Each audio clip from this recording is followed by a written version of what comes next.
कि कृष्णस्यासीद सखा कश्चिद ब्राह्मणो ब्रह्मवित्तमः विरक्त इंद्रियार्थेषु प्रशांतात्मा जितेंद्रिय। भगवान कहते हैं कि कृष्ण के बचपन के सखा सुदामा, जिनका नाम परम त्यागी हैं, सुदामा जी परम वंदनीय ब्राह्मण हैं, और लिखा है कि इनके अंदर इतने गुण भरे हैं सुदामा जी के। इस श्लोक में सारे गुणों को प्रकट कर दिया महर्षि वेद व्यास ने, और कहते हैं कि पूरी भागवत में किसी भी संत के लिए, किसी के भी लिए इतनी विशेषताएं, इतने विशेषण नहीं लिखे व्यास भगवान ने जितने विशेषण सुदामा जी के लिए लिखे हैं। हाँ, इतने गुण किसी और में नहीं लिखे, और के लिए सुदामा जी के लिए लिखे। क्या लिखते हैं कि कृष्णस्यासीद सखा कश्चिद ब्राह्मणो ब्रह्मवित्तमः विरक्त इंद्रियार्थेषु प्रशांतात्मा जितेंद्रिय। सबसे पहला गुण क्या है सुदामा जी में? सबसे पहला गुण कृष्णस्यासीत सखा कश्चित। सबसे पहला गुण है कि वो भगवान के सखा हैं। भगवान का सखा होना कोई छोटी बात नहीं होती, भगवान का मित्र होना कोई छोटी बात नहीं होती, बहुत बड़ी बात है। तो सबसे पहला गुण है कि भगवान के मित्र हैं, कृष्ण उनके सखा हैं। और दूसरा गुण लिखा ब्राह्मणो ब्रह्मवित्तमः। दूसरा गुण है कि वो ब्राह्मण है। ब्राह्मण होना भी कोई छोटी बात नहीं होती, वो भी बहुत बड़ी बात है। और ब्राह्मण भी कौन से हैं ये भी सोचो। ब्राह्मणो ब्रह्मवित्तमः, जो भगवान को जान गए हैं। ब्राह्मण भी तो दो तरह के हो सकते हैं। एक तो केवल संसार के लिए जीता है ब्राह्मण, और एक वो ब्राह्मण है जो भगवान के लिए जीता है। सुदामा जी भगवान के लिए जीते हैं, वो ब्रह्मविद हैं। जो परमात्मा की सत्ता को जान गया वो श्रेष्ठ ब्राह्मण है। जो परमात्मा तत्व को पहचान गया कि भगवान है क्या, वही तो श्रेष्ठ ब्राह्मण है। और वह ब्राह्मण इस पृथ्वी पर देवता का रूप है, वही ब्राह्मण श्रेष्ठ है।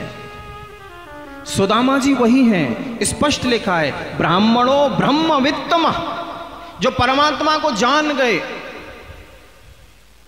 उसके बाद फिर आगे एक और गुण लिखा विरक्त इंद्रियार्थेषु प्रशांतात्मा जितेंद्रिय। अगला गुण क्या लिखा? बोले वो विरक्त हैं, गृहस्थी हैं, पत्नी है, बच्चे हैं, लेकिन गृहस्थ में रहकर गृहस्थ को भोगते हुए भी उनका लक्ष्य केवल एक ही है, भगवान को भजना, भगवान का चिंतन करना। वो गृहस्थी का पालन भी कर रहे हैं, जैसा भी हो रहा है टूटा फूटा, लेकिन लक्ष्य क्या बना रखा है? भगवान को पाने का। उनका चिंतन करते हैं दिन रात। उसके बाद फिर आगे एक और गुण बताया, और कैसे हैं?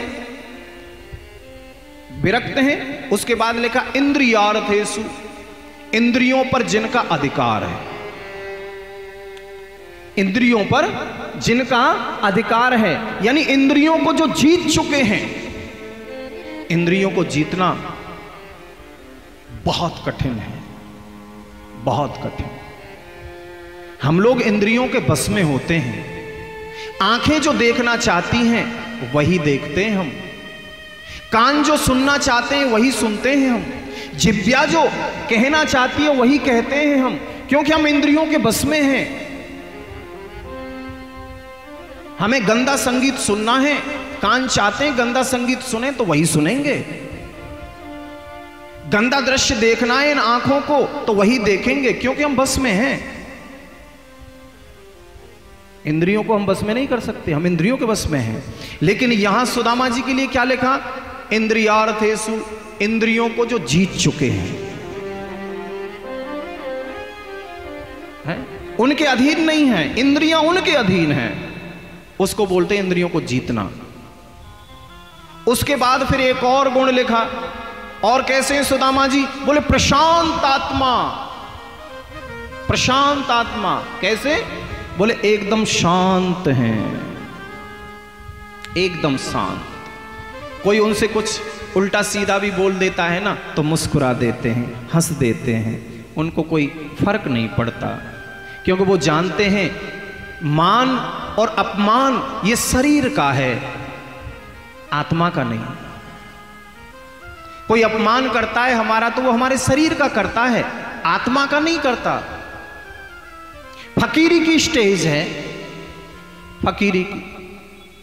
कोई जैसे फकीर देखे होंगे तुमने, फकीर जो होते हैं उन पर, उनको तुम गले में ना फूलों की, गुलाब की माला पहनाओ तो भी वो हंस जाएंगे, मुस्कुरा देंगे, और थोड़ी देर बाद तुम उन पर मिट्टी का डेला लो और उनको फेंक के मारो उनके मुख पर, तब भी वो मुस्कुरा देंगे, क्योंकि वो जानते हैं अपमान और मान शरीर का होता है, आत्मा का नहीं। हम तो आत्मा हैं।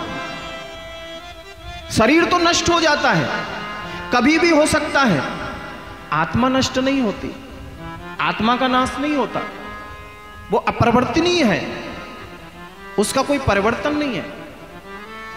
तो प्रशांत हैं, एकदम शांत हैं। और कैसे हैं प्रशांत आत्मा? और एकदम बहुत बड़े त्यागी हैं, बहुत बड़े। लिखा है कर्मकांडी ब्राह्मण हैं, पूजा हवन शादी विवाह कथा ये सब करके आते हैं लोगों के यहाँ, और जो भी कुछ प्राप्त हो जाता है उसी से अपने घर का खर्च चलाते हैं।